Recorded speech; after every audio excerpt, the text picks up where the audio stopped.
but I've just kind of resolved the salty taste, and it actually has been successful at it.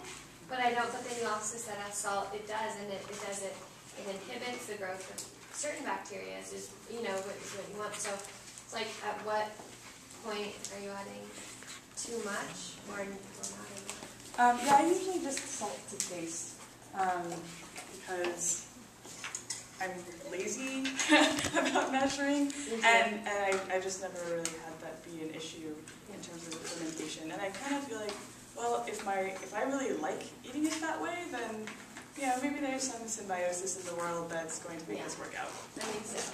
And it's sour, so it's like I just kind of I'm assuming that good bacteria is growing because it doesn't taste like raw cabbage, it tastes like sour cabbage.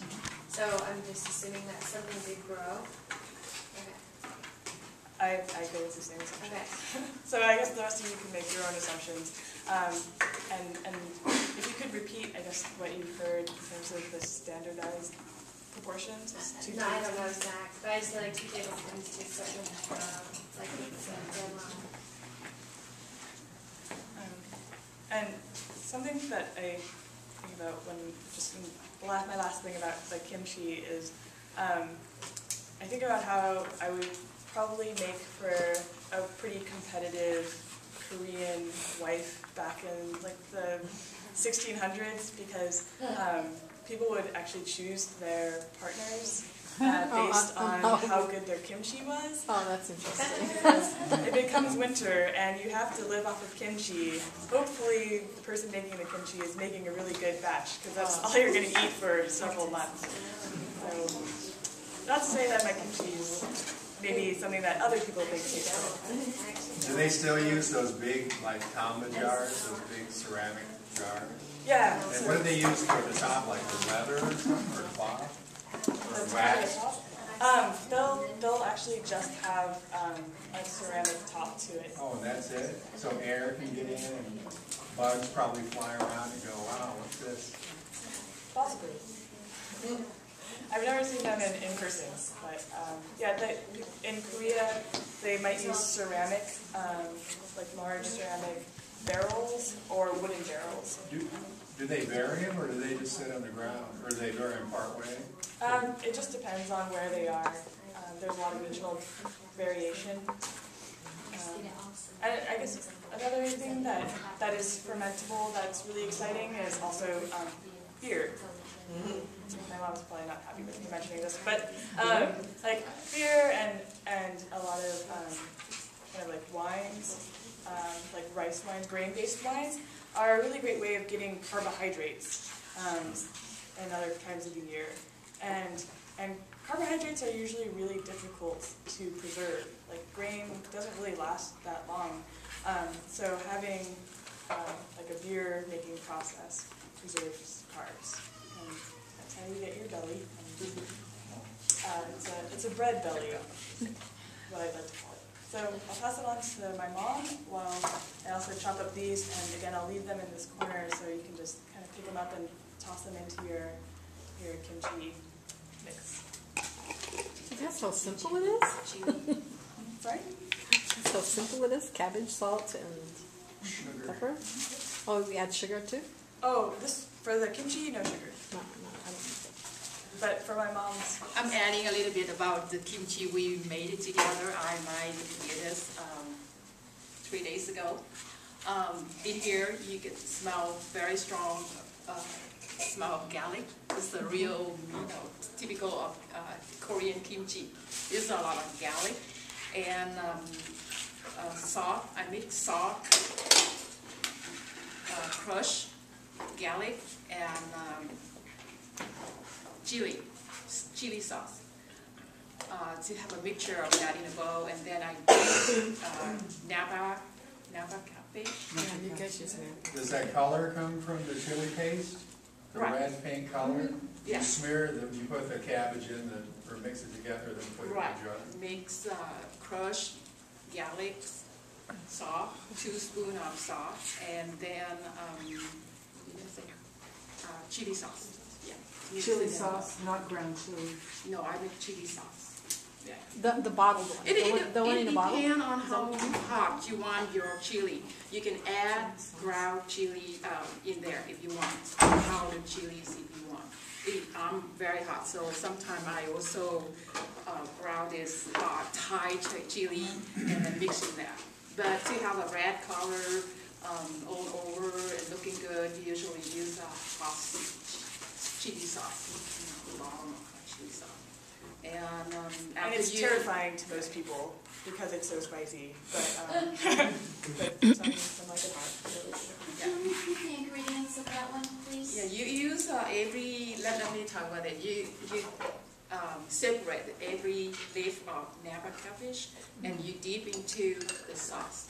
Oh. And then you put into a bowl and then layer by layer every leaf above the other one.